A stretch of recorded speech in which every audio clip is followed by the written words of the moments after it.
So, what goes wrong when I believe I have a post that's fire and I post it and it goes flat and nothing happens? Nobody likes it. Like what happens, Nikki? Help me out. I mean, it could be a few things. Like that's such a broad question. Yeah. Like it could be the timing. It could be anything from you didn't have the right hook. It could be Yeah. the algorithm. There's a lot of things. Like it. I always look at when I post and it goes flat. I look at me first, Yeah. right? I think it's easier to control what I post and what I put out and what I create instead of going, the algorithm is doing what it does. I was like, because I feel like that's a cop out when other people numbers are clearly are doing okay. I'm just feeling a certain kind of way because no one's listening to me at this moment. But then I have like, I look at it from a standpoint of, all right, visually, how does it look? You know, what was the first 3 seconds? Did I keep their attention? Because depending on the platforms, if you get them to listen through the whole way through, like that could be a thing. So it's a lot of things. It's a lot of things. Are pictures on Instagram dead? No, no, Pictures are not dead. it's just you feel me. Like you got to put an extra love in it. So you may have to put like some music. You feel me? You may have to make it into a carousel. So you may have to say extra stories. You may have to be a little bit more intentional with the captions and make it a little bit longer. What happens is what the days of I post a picture and I say one sentence. Now that's dead. That's just stop it. That doesn't even work. But Yeah. the more that they add features, we have to pay attention to it. So they're allowing you to add text to it. They're allowing you to add extra pictures on top of your pictures. So you look at, let's say, the different features that are inside of Instagram and you use them, it probably better your reach for your post. And so what I learned, and this is a year ago or more, what Instagram does is they count swipes through your photo gallery as engagement. And so what I wonder, because I actually enjoy these particular types of posts where it's a gallery and like none of the photos match. Like they're just, maybe one is a quote, the another one is me eating, the next one is, something random. I actually enjoy those. So what is that about? Why are people doing that? I enjoy it. But where did it come Right. from? Like, what happened there? So sometimes they follow a theme, right? Sometimes they could be super just randomness, but it really gives you a sense of personality of the person who's posting it or the brand I think who's yeah. posting it, Yeah, right? that makes And sense. so that's not necessarily normal in the way that we normally post that now it's starting to be attractive. So when we're seeing, okay, I have a picture of me at the park, but then I have a funny meme on the next one, and then I have a deep quote. It's like I'm fully, truly understanding who you are as a person rather than the 30-second, 60-second videos, 90-second videos that can be kind of like staged and scripted. So sometimes we don't necessarily get your full personality unless it's those types of posts or even lives. That's why lives still kind of have a little bit of like energy to it because we get to know who you are because you can't really lie on a live. It's just impossible. It's truly impossible. So I'm going to ask a question. I'm going to go the long way around to ask this question Go. because I think this is important context. So we talk a lot about how educational institutions don't teach financial literacy, and a lot of them do now. They're increasingly teaching financial literacy. And I say that to say this. When we talk about entrepreneurs and people who are trying to build businesses don't post the struggle, but they post the highlights. So you only see the highlight reel. And but when you do post the struggle, or we find it difficult to post the struggle. I'll say that.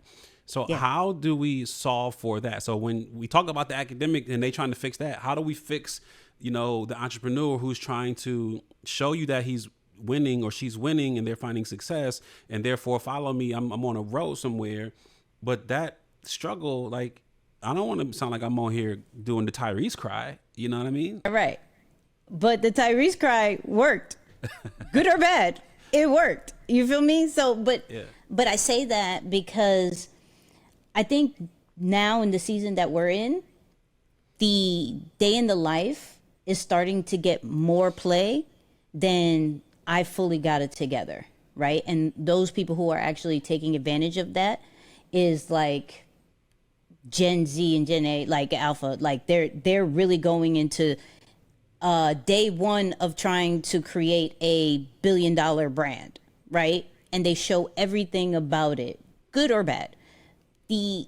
Those people who can't do that, it's a self issue. It has nothing to do with the algorithms, the platforms, does the content work or not?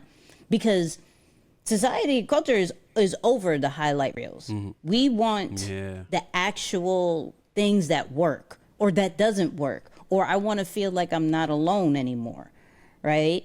And so those people who are showing, hey, this is how I do this. I don't know if it's right. I don't know if it's like, but I'm going to do it anyways. It builds community. And so those brands are starting to get more and more traction because it's community centered. It's for the people.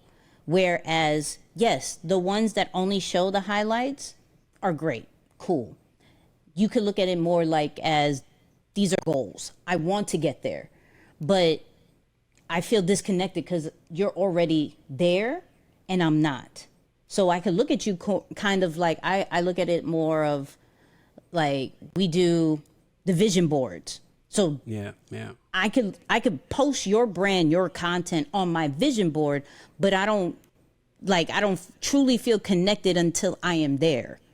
Where people who are posting about, okay, I made $10 today. Okay, I made $3,000 today. Okay, it went back to like $4,000.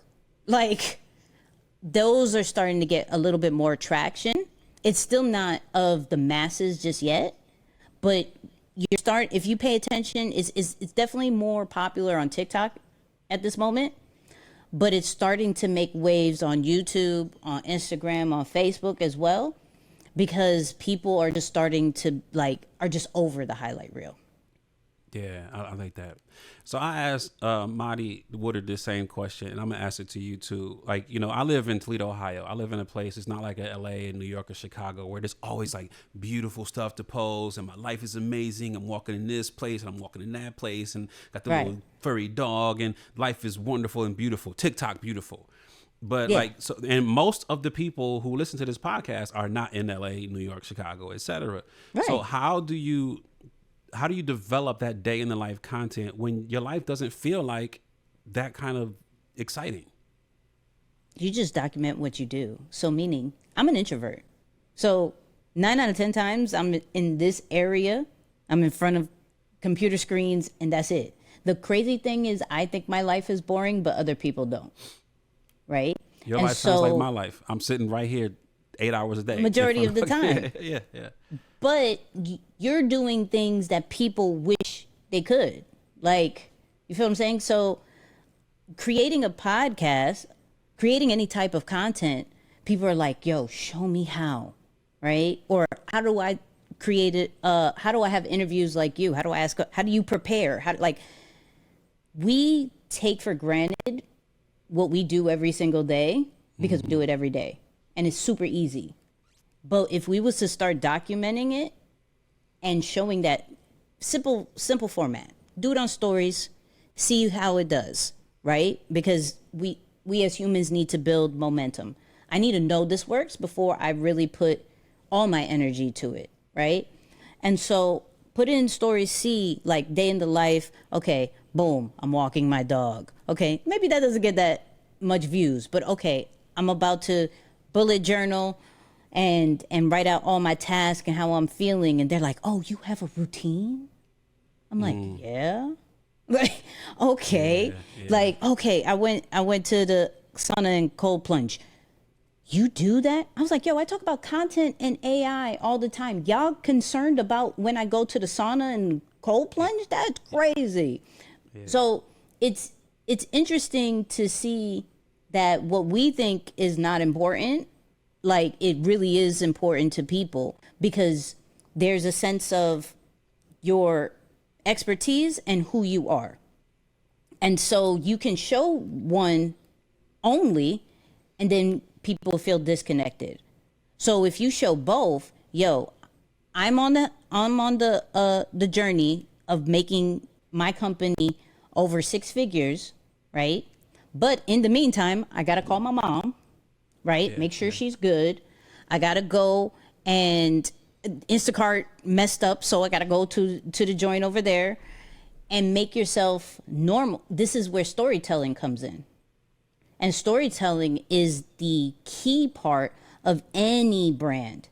If we pay attention to anything right now, the ones that are killing it know how to tell stories. This is why Nike's been what they have, because they know how to tell stories. They're not selling shoes, they sell stories. Apple sells stories. And so we look at the best and be like, okay, how do I turn a problem into a story, a relatable story? And so my boring life is going to be turning into a story that can relate to somebody who lives in Oklahoma, right?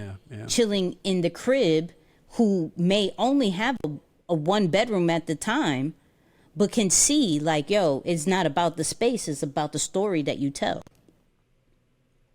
So you caught a break working with Eric Thomas, the legendary ET. When you started working with him, what were those numbers like? 300K at the time. That's Instagram, YouTube. What was that? Yeah, Instagram. Facebook was about 200 and something. YouTube, I don't, nowhere near 1 million at the time. But yeah, those were what I was working with. And when did you stop working, or where did we go? How did Nicky grow this? Oh, we still working with E. I love E. I'm not going nowhere. I'm one of those loyal people. Like, so, I have my own stuff, but he's family. I'm always going to make sure that he's good. So where are we at that's now? why Numbers. we're still rocking. Where are we at now in numbers? Over 2 million, 2.2 on Instagram, about to hit 1.5 on YouTube, and we at 1.9. Facebook be acting crazy. We're literally at 2 million with Facebook, but like 1.9 mil right now. Yeah, this is what's so interesting to me, because he obviously he's dynamic, obviously. Yeah. But there's a lot of dynamic people. Like, what happened? How did that happen to triple, quadruple these numbers? So I concentrated more on what people wanted than necessarily what the algorithm wanted, or even what he wanted. So if people are looking for bars from him, I'm going to do that. The easiest way that we made from like where he was to the first million was, I figured out the best quotes, the best bars that everybody was loving, and I posted those things. So anytime that he had a speech, anytime he had an event, I would post exactly what the audience want. Read the comments and go, okay, somebody's feeling this way. Let's find a message based off how they're feeling, right? And really went through the feedback based off what the people wanted, because if you cater to what your audience wants, they're going to share it. I'm not here to fight that. I'm not going to be like, no, we're only going to be posting about whatever we're selling, whatever we're doing. No, these platforms are for brand awareness. So I'm going to always do different clips based off what people said. If there is a sports event that just happened, then you're going to see some images of that with E's voice on it that makes it more relevant. So figuring out the trends, whether there's a sports event, whether there's something political, whatever people are talking about that can be related to what he's saying, put it together. So between that and trends, it grows. But I concentrated more on the content the body of that instead of just the tips and tricks of the platforms. So were you anti or for repurposing the same content across different platforms, or does your Instagram content need to be developed for Instagram? In the beginning, it was a little bit separate, right? Because if we think about maybe just a couple of years ago, there was different languages. But because of the rise of short form videos, it's almost the same, right? Because you got Reels on Instagram and Facebook. Yeah. You got TikToks, you got YouTube Shorts. YouTube Shorts just made an announcement saying that they could go up to 3-minute videos starting somewhere in October, right? So it's going to be the same. It's about how can you tell the story, right? So in the beginning, yes, one was only taking long form videos. The other one was only taking text and pictures. The other one was only taking 30-second videos. So in the beginning, understanding the platforms, you have to do a different strategy. Now it's starting to be repurposing it in a strategic way, right? But even that, like, how do you address each audience of the platform? So, for example, if I was saying the announcement of the YouTube Shorts, making it up to 3 minutes, I would do a green screen on TikTok saying, hey, YouTube Shorts are about to be 3 minutes. You could take your TikToks that are over a minute and put it on YouTube Shorts.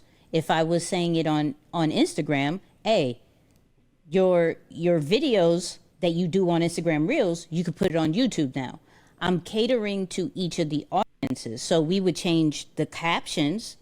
We would change the formats at certain points of whatever the energy was going to be on that platform.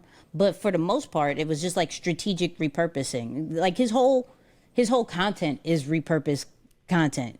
There's weekly new stuff, but majority of it that you see where in any major brands, it's all repurposed content. You know, timing matters so much in social media. And I wonder, like when I got, involved with Afrotech, I went to my first Afrotech conference back in 2017. And I was like the only person back then vlogging every day. I was walking around the whole conference like this, vlogging all day long, editing that night in my hotel room, publishing that night, Friday, like who is this guy? And I did that every day at that conference. So that's how I got on the radar of a lot of the executives. And so so my question is this, like how timing matters. Like now you go to Afrotech, everybody's doing that. When I did in 2017, it was like one of maybe two people.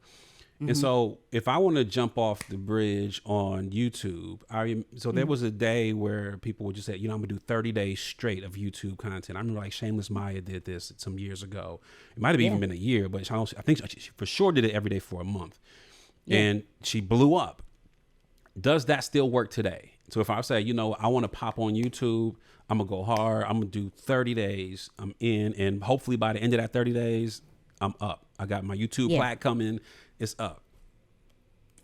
So I wouldn't say you probably get a YouTube Plaque guarantee, right? But I will say it does work for a few reasons. One, most people who do that weren't consistent on it anyways. So now you're building consistency. Any platform respects consistency. And once they start seeing you post more and more, they're like, hold on, let me push you out because you're here every single day now. Hello. I kind of like you now. Mm-hmm. Before I wasn't taking you serious, but now I kind of like you. So let me post it. Two, as a creator, you get better, right? Your day 1 to your day 25 is going to be completely different. So you're going to now start having data of what works and what doesn't. And you're going, hopefully, you're going to change up some of your content based off, okay, this got 7 views. This one got 5,000 views. Hold on. What did I do? Let's do this over, right? So between the platform taking you serious and then you figuring out exactly what your audience and the platform wants, on top of that, you're building a community because people love journeys. They're either A, trying to champion you, B, trying to see if you gonna finish or not. But they're gonna watch you. Yeah. They're gonna watch you regardless. And so you're like, yo, this is day 17 and I feel like quitting, right? But I'm gonna post it. It's only probably gonna be 2-minute long vlog today. But hey, we here. People are gonna watch, okay, yo, is he gonna make it to the 30? Yeah, oh, we're 18, we're 19. Oh, okay, Yeah, cool. And then also you're giving inspiration for other people to be like, oh, they did that. I could do this too, right? And so the community, if anything, if you don't get your plaque, you get a community that the second that these 30 days finish, you could probably drop some merch. You could probably do a paid community. You could probably do an event, and they're going to be like, I'm invested. Like, I want to be a part of whatever else you're doing. So there's a lot of benefits of doing that if you are open to the totality of doing things on a challenge based vibe. Yeah. I like that a lot. You know, I was reading an interview you did some time ago, and you said that your goal was to help people feel comfortable telling their stories in a way that feels true to them. There's a lot of vulnerability that comes with being truly authentic online. We talked about, you know, if I'm failing right now, there's this meme, you know, you talk about the day in the life of an entrepreneur, like, I'm killing it, it's killing me. You know, I'm doing it, it's like I'm done. Like, it's, you know what I mean? And so, like, there's real vulnerability with being authentic. How do people get over that and share themselves publicly in when I got to go look these people in the face now? Yeah, it's setting boundaries, right? You don't have to. Social media is not a reality TV show if you don't want it to be, right? You can do, like, for me, you're probably not going to see much of my mom, much of my grandma. Doesn't mean I don't love them. It's just a boundary that I have. You may not always see 24/7 of my relationship. It's a boundary that I have. But you may hear in certain seasons that I suffered through depression, right? I'm not going to say that every single day, but there's certain seasons, especially if I know it's kind of heavy in the creator burnout kind of season, that I may talk about that, right? There's certain, I kind of do a list of what I'm able to talk about and what is a non-negotiable in this season, and then what I may say depending on how I feel, how the audience needs it, and it may stretch me, but I'll be open to it to talk about it, right? And that changes with every single season. Like, some people are like, my kids are like non-negotiable. I'm not putting out my kids at all. And then they become 15 years old and they became champion of something, and they want to just show them to just say, hey, I love my baby, right? I don't really show him, but I love my baby, right? It's going to change. But you as a creator, you as a business owner turn creator too, got to go, okay, yes, the main part is the brand awareness. The main part is the expertise, experiences, all that great stuff. But I'm open to this.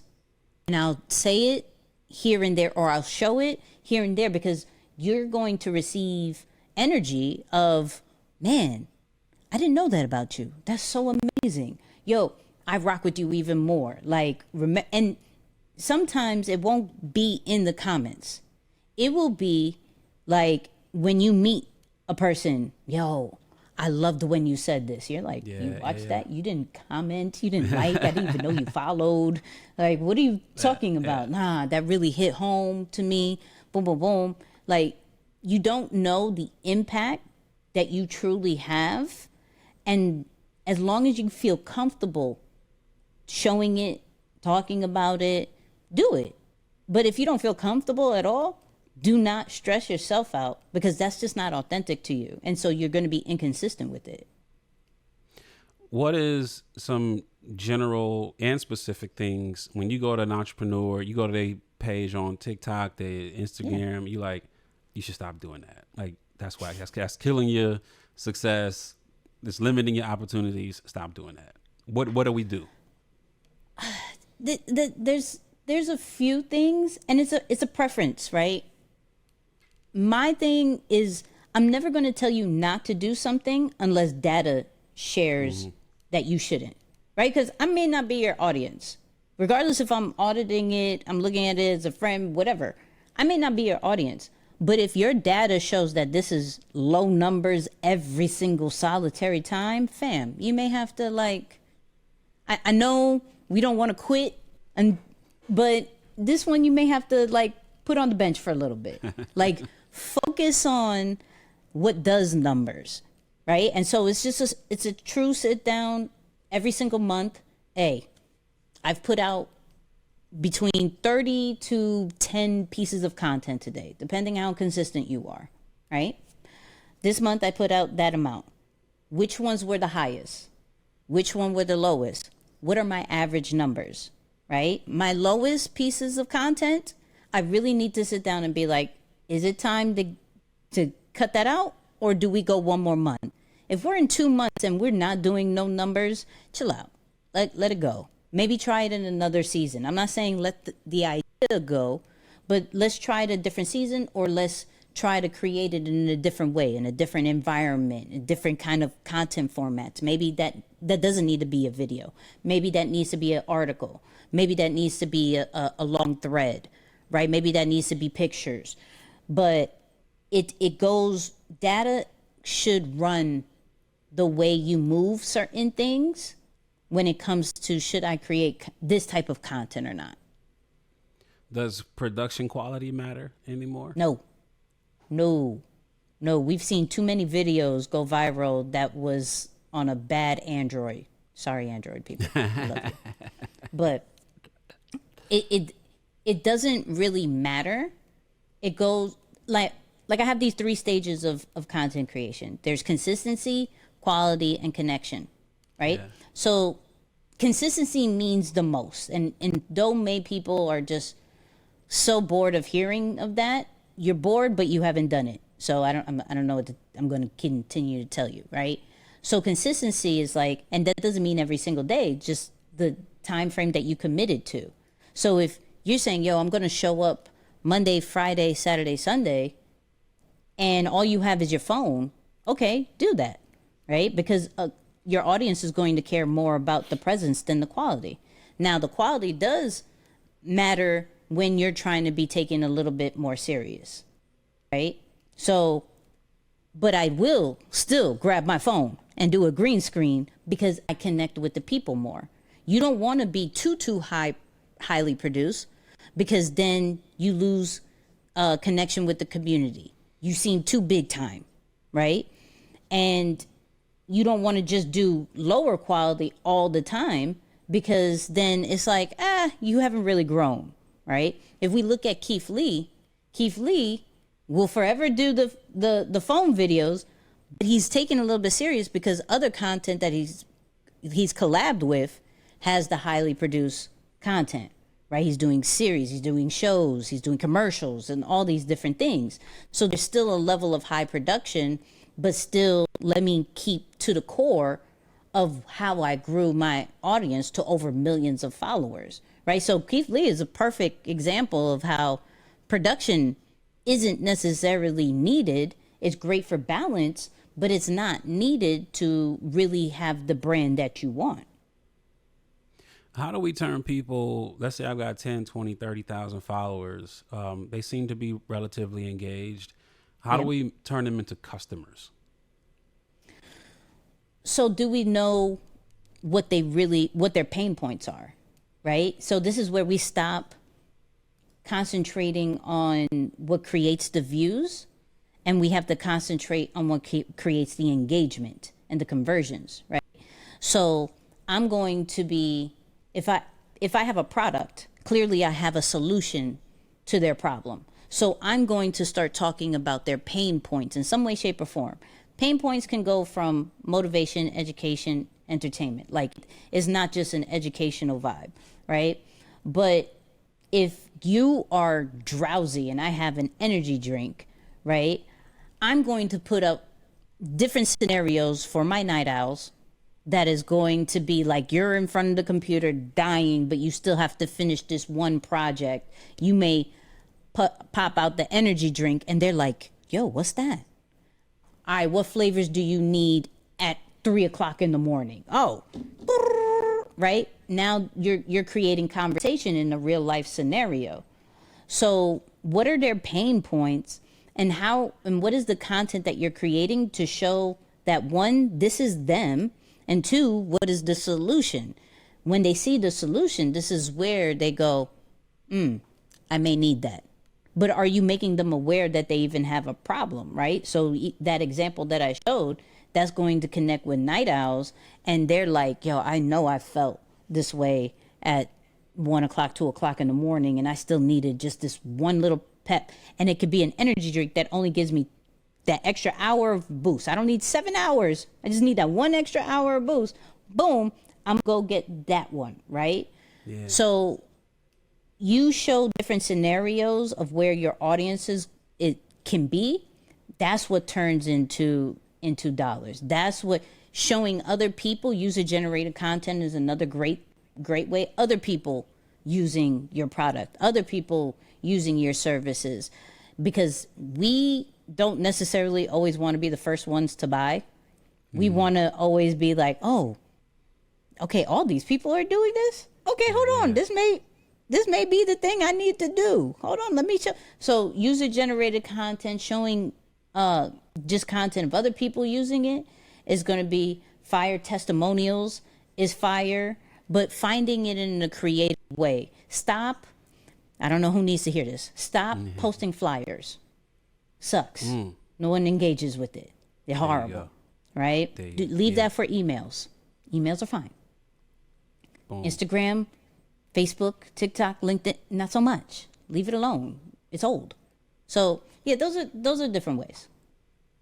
You made a goal of hitting 10,000 subscribers on YouTube by the end of September, and you did it much earlier.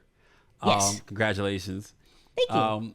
What did you learn about that experience? Like, because the YouTube algorithm seems to be the most challenging for many creators. What did you learn about how that worked? How did you make it happen? Very humble. So there was a few things that made it not as stressful, right? A combination of a weekly post with a weekly live. Reason why is because one of them is going to get out more to the masses, which is your weekly post, right? As long as you're consistent once a week, you should be good, right? And then the live is going to talk more on the trending topics, but as well as build that community centered brand, right? As well as keep up your watch hours. Everybody knows, especially if you're going into the monetizing side of YouTube, you need those 4,000 watch hours to monetize. Now, you do 5-minute videos, 20-minute videos once a week, it's going to be a little bit slow, right? Yeah, so the lives help bring awareness and watch hours to your videos. Plus, it gives you more content to then chop up for shorts or another post on YouTube, right? But I think the biggest thing that I concentrated on this 10K journey was the thumbnails and the titles. I promise you, every YouTuber understands the pain about that, because if they don't click, it means nothing. I don't care how great your content is. If they do not click, and the only way they're going to click is if your thumbnail catches attention and your title gives them that decision that this is for me, right? So it was testing out different colors. It was testing out, okay, I'm only going to have 2 things on my thumbnails and not 17 different things. I'm going to have sometimes words, sometimes I'm not going to have words. And the biggest thing that helped with that was the A/B testing that YouTube enabled on everybody's account, right? So when you have a video, always have 2 to 3 thumbnails for that one video. Why? Because even though we may like a thumbnail, it's us liking it. We don't know what the masses like. So YouTube allows you to test out up to 3 thumbnails, and it goes every single day. Like, okay, does the people like this one? Does the people like this one? And it'll show you the percentage of what worked and what doesn't. And it goes based off, watch time, right? Yeah. So even though I like this thumbnail, this one got me 3,000 more views. I'm going with that one. I don't care if I like it or not. I'm going with that one, right? I wish they did the same thing with titles, but once you understand that formula with titles and thumbnails and really being intentional with testing those things out instead of just, okay, I'm going to make the best videos ever. Great. That is important on the second stage, because now you have to improve on your average view duration and your retention. That's important. But that thumbnail and title to grab their attention when they open up YouTube, that's super, super important. So I put a lot of concentration on my thumbnails, and I use Fiverr. This is not, I have my own graphic designer who's testing it out. Some of the top YouTubers will be like, I test out 100 thumbnails every video. I'm not there yet. Yeah. I'm not there yet. I got a thumbnail person from Fiverr. Yeah. He gives me about 2 thumbnails a video. I'm great. I'm absolutely fine. Now when the money comes back up, we may get an graphic designer who just does thumbnails. We may do that. Right now, let me get to about 20K. You know what I mean? Yeah, and we're good. Yeah. So you don't think like Canva templates? Just that's not. No. Listen, the more that I can get off of my hands just so I can think of ideas and create, I'm good with. I'm not a graphic designer, right? But I know my audience is solopreneurs and solo creators. So I will provide the templates and everything like that. But I will strongly suggest, please set $10 to $20 aside. And give that to Fiverr. If you are serious about growing on YouTube, please invest in that. Like that. Because your time is worth way more, and I went through a big creator burnout. So anything that could help you from not getting creator burnout, I'm going to tell you, hey, get rid of the thumb. You have no business doing thumbnails. No business. You talk about teeth. There's nothing about you that is a graphic designer. Continue to talk about teeth. That's it. It's a fact. That's funny. So yesterday you were online. You were talking about the importance of learning and growing in public, and I love that. And say more about that, just in general. Talk more about that. So it goes back to what we were talking about earlier about like documenting in public, right? I'm noticing that more and more people are starting brands from scratch and being like, you know what, bump it, I'm going to do it in public. Now, some people have started with 0 followers doing it, right? And some people have done it with a little bit of followers or a lot of followers. A good example, like Mr. Grateful. Love him. Hello. If you don't know, he hasn't been on Instagram for a little bit, but he was the guy that said, hey, ChatGPT came out. I'm going to try to get 30K followers only listening to ChatGPT. And he got way more followers, and his post went viral because people are like, oh, wait, you're really using this tool that we don't know is going to work or not, and you're actually using it to grow. Let's do it, right? For me, I'm realizing this new ChatGPT voice thing, 1, is hilarious. 2, is just way more detailed based instead of, especially for those people who don't like to type a lot. Like I could just have a conversation. So the research that I'm doing, I'm like, okay, you know what? Let's let's do this in public. Let's figure out this new voice feature in public. Let's figure out this new hat line, whatever we're trying to do in public, because one, it could work and it can be successful, or two, it could show what not to do, and that can still be successful because people are still going to be impacted either way. That's my whole thing. Like, building in public creates impact. Building in public also creates supporters, good or bad. So with those benefits, why wouldn't you create in public? Because having it all together is great, cool. I feel like it costs more money if you don't do it. I could grab my phone and be like, all right, I don't really feel like doing anything with my business today. You know what I mean? Like, ChatGPT told me some BS that I'm not doing.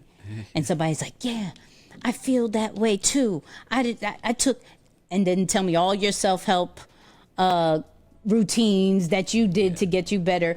But it creates that situation. So that's why I'm like, let's do this in public, because the impact is crazy when you do. Nicky Saunders, thank you so much for joining me. So much. It's remarkable.